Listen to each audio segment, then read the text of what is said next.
Hi everyone, Anna from Positive Empowerment 101 here. I have the pleasure of interviewing Mr. John Thwaites, who is on a similar journey to all of us, or who has been, and who has become a powerhouse affiliate marketer, in my opinion.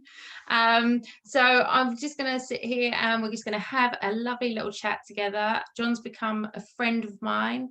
He's a confidant, he's a mentor, he's an influencer. He's incredible. So I would like to just introduce John to everyone, who is sitting in Italy at the moment, in the foothills, the mountains in Italy, in his kitchen. And yeah, so John, hi, and thank you for spending the time tonight to come and talk with me, and talking to all my members and leads and all the people that I have around me, and being on my YouTube channel too. So I really appreciate it. Thank you. So yeah, John, if we can just hear a little bit about you and why you got into the SFM, and yeah, what brought you here. Yeah, well, thank you very much for inviting me, and it's a pleasure to be here.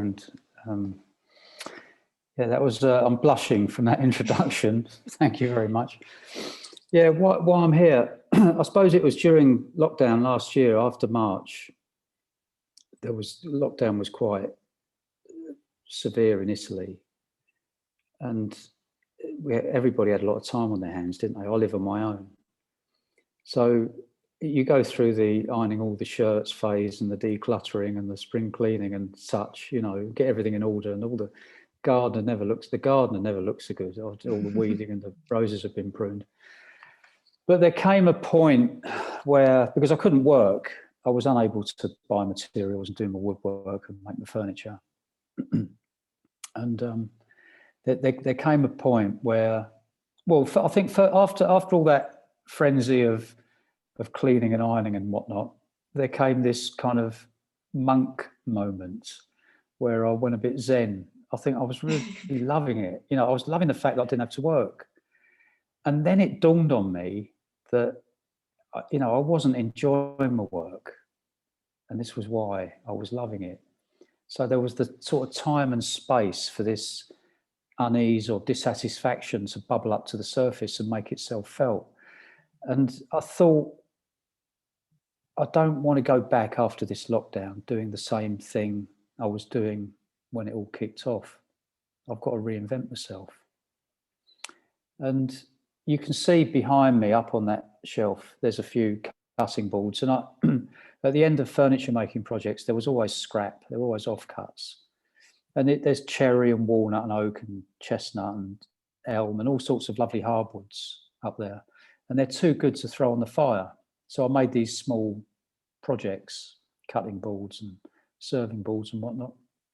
And when clients, like the furniture clients, have come to my place to see the workshop, or they come for lunch, because I've become friends with a lot of them. You develop a relationship, and there's some people I've done work for every year, and they see these and they want to buy them. So I know that there's a demand. I've never done anything about marketing them, but they're just sat there. People see them. Oh yeah, I want 6 of those, please. For Christmas presents. I have to say, just jump in there. When we were doing our 90-day video journey, I used to see sitting there, and I was trying to work out which one I wanted. Yeah. So I went looking for an education. I wanted to understand how to sell things online, and that's when I found the SFM. And so the original idea wasn't to become an affiliate for the SFM. It was to work a bit smarter and sell my stuff, make it in batches and just work a bit smarter, a bit more profitably.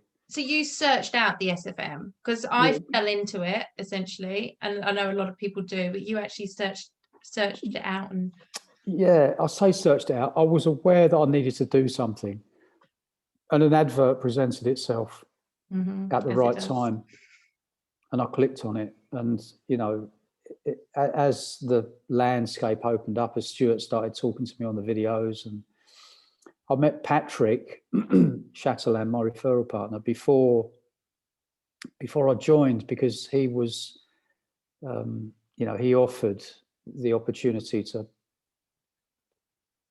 join a group Zoom call, webinar, Q&A thing that he does every week. It's mostly for his members, but even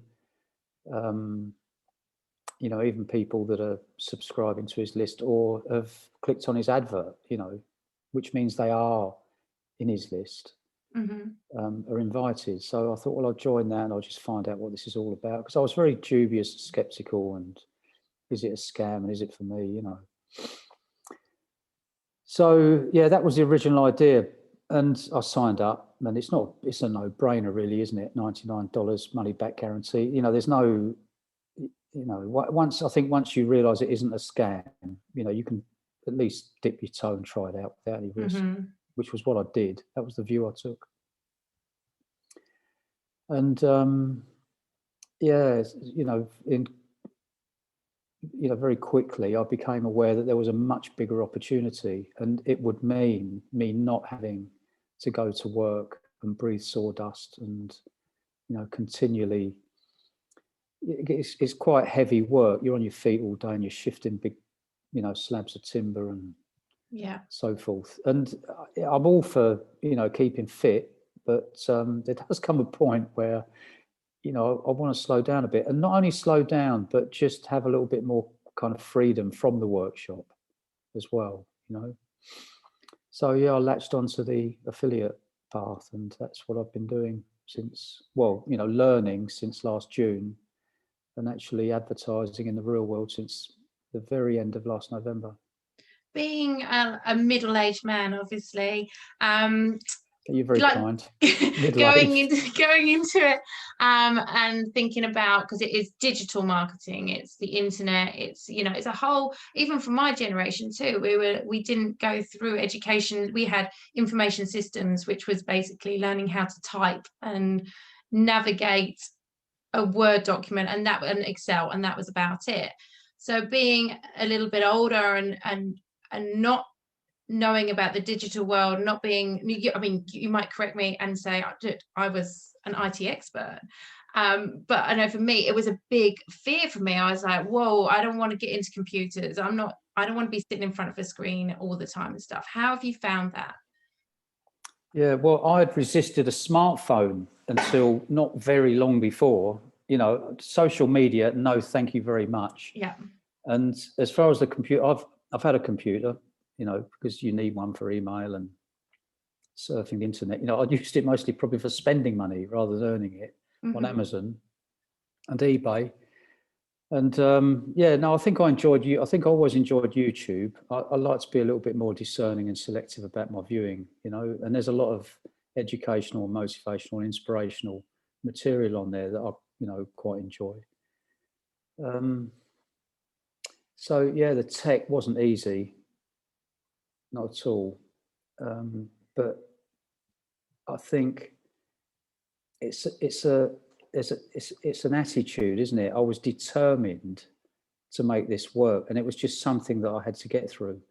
And in the end, although I built my own website, which absolutely gobsmacked me, because you are walked by the hand every step, it's not, even for a complete technophobe, it's doable. It doesn't look great because I'm not a graphic designer, but it's in place and it works, and I was really proud of it when I'd done it.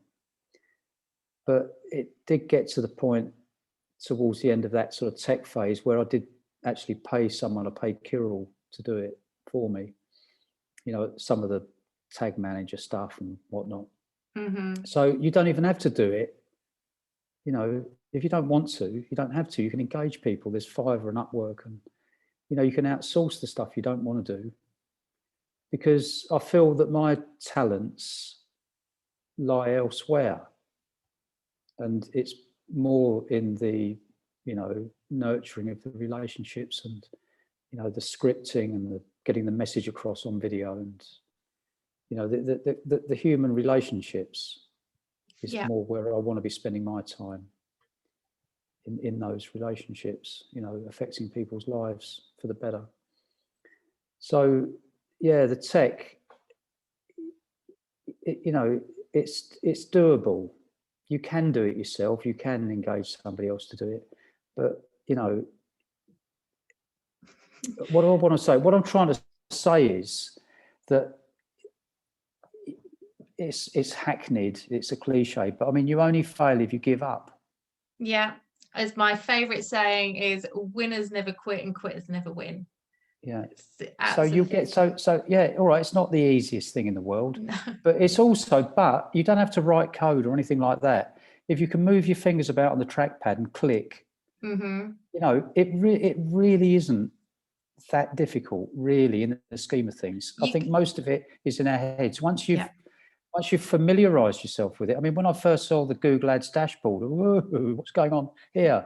But you learn it. It's no different from driving a car or learning how to bake a cake or learning how to swim or learning how to do anything. Yeah. You do it. And your creativity is limitless, isn't it? You can be as creative as you want to be.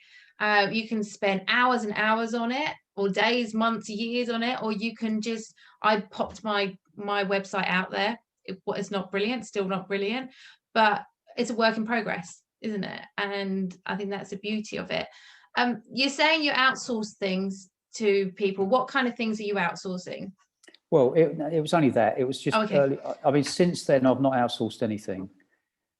I wouldn't mind, although I can edit video, one day, it all depends what it's going to cost, you see, as well, although I can edit my own video, but like the graphic design, I just don't know how professional the result is as a you know what I mean. I can imagine, John. I've seen your videos and they're very professional. They're brilliant. I think that's how that's how me and John got to meet, was through videos, which sounds a bit odd, but doing a challenge where we were doing 90 videos in 90 days, and you connect with people along that, and your videos were captivating and informative, and they were fantastic. I remember there was one in there, and I tried to use every single thing in the toolbox, like in iMovie, which is the editing software. I tried to use every transition, every title, you know what I mean? Yes.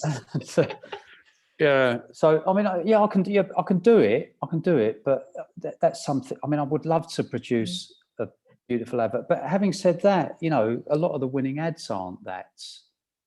No, they don't have. No, they don't have to be. I think it's more about the emotion and the message. Yeah, my best one was one that I shot where I was at work in my tracksuit pants, and I was just, my kids had gone out with my mum and dad, and I was feeling a bit crappy. I was like, why are they? I want to be hanging out with them, not working. And I just shot a video there and then. That's the best one that's done. I had no makeup on, looked a complete mess, and just threw it out there.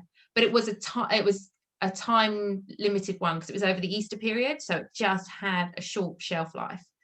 So, but yeah, you're totally right. But yeah, outsourcing is very appealing, I think, because time is precious, and that's what a lot of us are here for, to get time back. And we don't want to be sitting there doing video editing or writing long blogs if that's not what you want to do.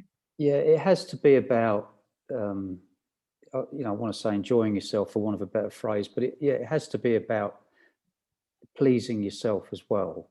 This, if we're going to reinvent ourselves as something completely new, we might as well, try and get it right from the start, and design our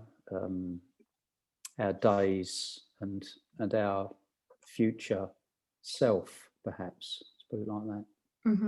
Fantastic. Yeah. And you can't be super talented in every discipline, because it is multidisciplinary for sure. There are so many things that you need to have a kind of grasp of. So, but just going back to the tech, I think the tech, mostly a lot of that stuff, you just do it once and then it's done. So it's not that scary. In retrospect, it's not that scary. It looks like a big mountain to climb, when you're at the starts when you're at base camp. But you just chip away, don't you? And Yeah. you take little steps, and you fall back a bit, and then you go forward, and it's like that, and then soon you reach the summit. Yeah. So where are you at your journey? Like, where are you right now? What's happening with John Thwaites and affiliate marketing and SFM right now? Okay, all right. So yeah, well, I started on June the 1st last year studying, and it took me around about 5 months. It was towards the end of November that I actually got my first advert out on YouTube, and I was spending £1 a day until about the end of December, I think, on YouTube adverts. So I wasn't, being very extravagant, but I was under the wing of my referral partner, and this was his suggested introduction into the world of YouTube. And I had 2 members come in. So all of a sudden I had a bit of money to spend in January, and I sort of upped the budget to something like €3 a day instead of 1. And then more members came in. And where are we now? We're beginning of May. I think there's more than 40 members now have signed up, which creates not just the commissions that you receive straight away, but it also generates a residual income, a passive income, in the background that comes in. And so what I'm doing is I'm reinvesting, and I'm just ploughing everything back, and just building on this membership base, because something else I realised last year was that when I reach retirement age, I won't have anything other than the state pension, which won't allow me to retire into the lifestyle to which I might have been accustomed while I've been working. It would mean being old and broke. So I'm very motivated to, build up a background income, if you like, that also frees up my time.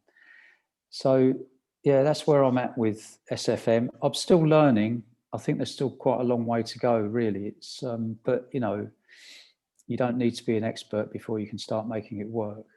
Mm-hmm. And yeah, I'm still enjoying it. I love the challenge of it. I said something in one of those 90-day videos that I still kind of, it's like, it reminds me of when Sherlock Holmes would have turned to Dr. Watson on presentation of the latest mystery to solve.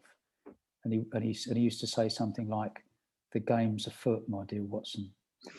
And that's what this feels like to me. I love it. I revel in it. And my reading matter is, psychology and, what am I reading at the moment? I'm reading an old book written by Dale Carnegie at the moment. He wrote How to Win Friends and Influence People. Yeah. And yeah, I love it. I love it. I love the relationships with people. I love the challenge of, the messaging, of making it work at a financial level.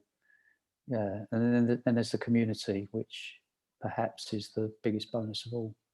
Yeah, I think anyone going into it doesn't realize how powerful this community is, how incredibly accepting there is of everyone, warts and all. It's like the most supportive space that I've ever been in my nearly 1 years of life. It is just incredible, where people build you up. They don't put you down. People help you, they support you, and they're there to see you succeed. And I think I can vouch for pretty much every single person within the community for that. I'd like to think so anyway. Yeah, I don't think, like, thinking back, I don't believe I actually came in with that same altruistic attitude. Mm-mm.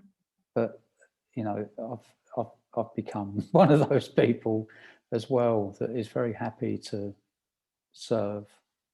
Yeah. Yeah, it's just a beautiful space to be in, isn't it? Well, yeah, it's become my new family and life and everything, really. Yeah. Yeah. Yeah, it's incredible the people you meet from around the world, the cultures, the beliefs, just everyone is so different, but everyone has that same commonality, don't they? We're all striving to make a better life for ourselves, to do good for people. We're all there to provide value for people as well. And I think, yeah, like you say, you kind of don't go into it like that. You kind of go into it for yourself, don't you? You're kind of going into the it, money. Yeah, yes, the money. shiny objects, but it's so much more than that. And I think you provide value, you do good things, and the money will follow. Start with the value, and that's what I think. Okay, John, so what does the future hold? We've done the beginning, the middle, the future. I'm not going to say the end. It's just the future. Where's John Thwaites going? Yeah, well, I'm still refining my craft. So I think longer term, there's perhaps another couple of things I'd like to get off the ground. I think I owe it to myself to do something with the woodwork at some point, but I'd probably like to, or prefer to, outsource the production. Maybe not straight away. I mean, I might go back into the workshop and turn out a few batches of things in order to get started. But, if that has got legs, then I think, the idea would be to outsource the production, because I think, there's designs there, not just the cutting boards. I've got small pieces of furniture and a wine rack and a coat hook, and, I've got some, and it's all high design and handcrafted, lovingly crafted.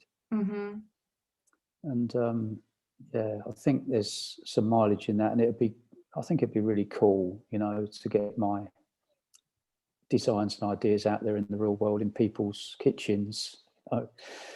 Yeah, so that's a nice idea. And something else, I mean, we touched on it before we started this interview.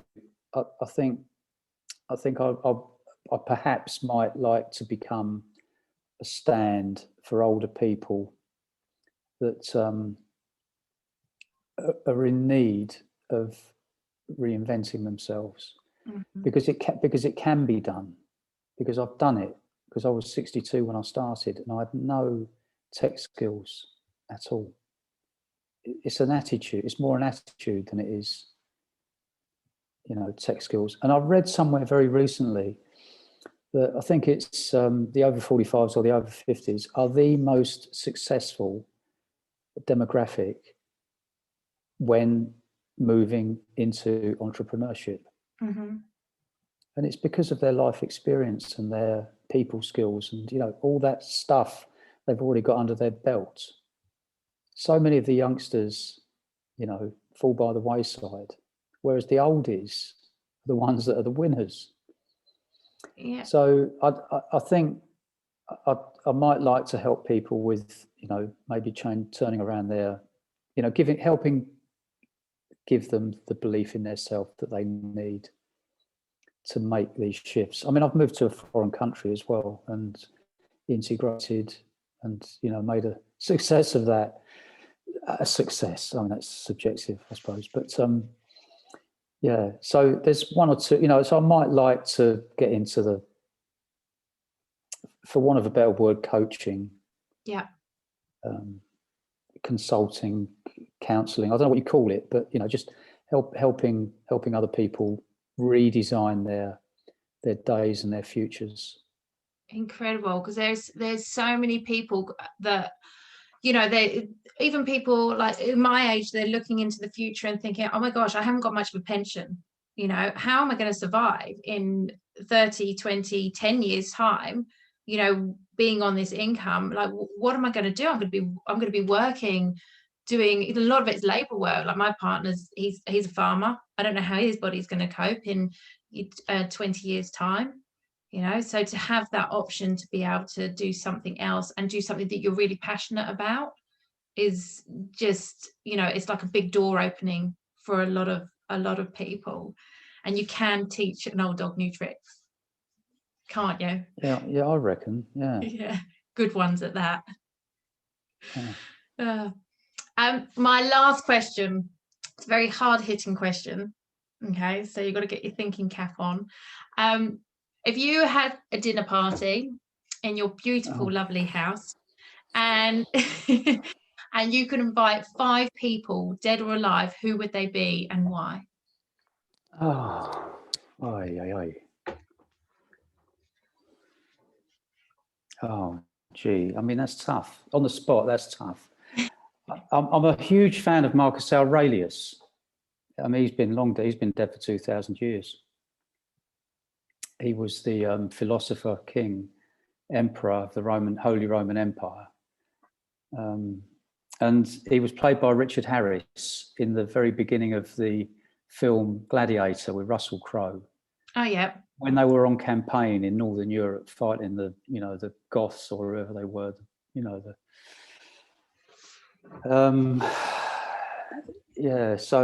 Marcus Aurelius, that would be a real treat to have an emperor at my dinner table. Thank you very much. He'd have to leave the weapons at the door. Yeah.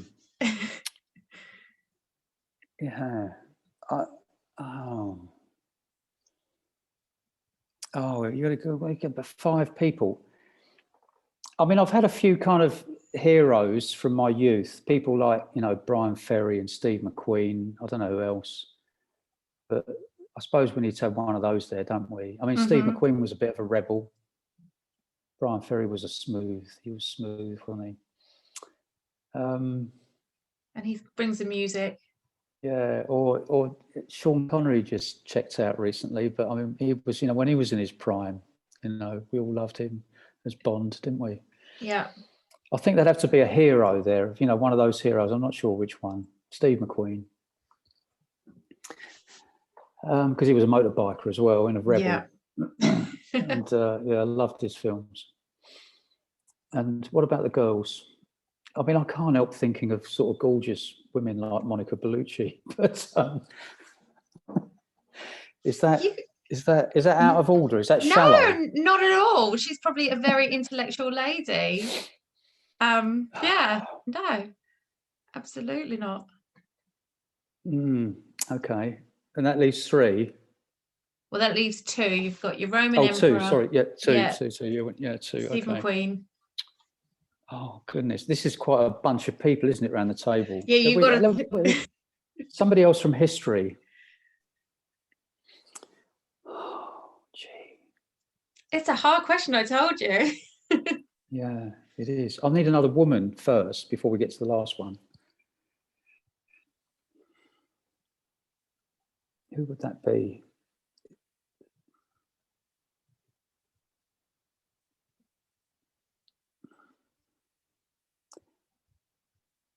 Oh, Anna, you've caught me off guard. I wish I could have prepared for this. I should actually prepare people with it, but it's always nice to watch people struggle a little bit, getting that grey matter working. You could have someone from the present day, like who at the moment who is alive, who you're admiring in the entrepreneurial world, because that's what we're all striving to be. Who, and it doesn't necessarily have to be anyone famous. I've had well, I think my latest flame has got to be Danny Ham. Yeah. What a guy. I love Danny. Yeah. Let's have Danny, please. And we need another woman.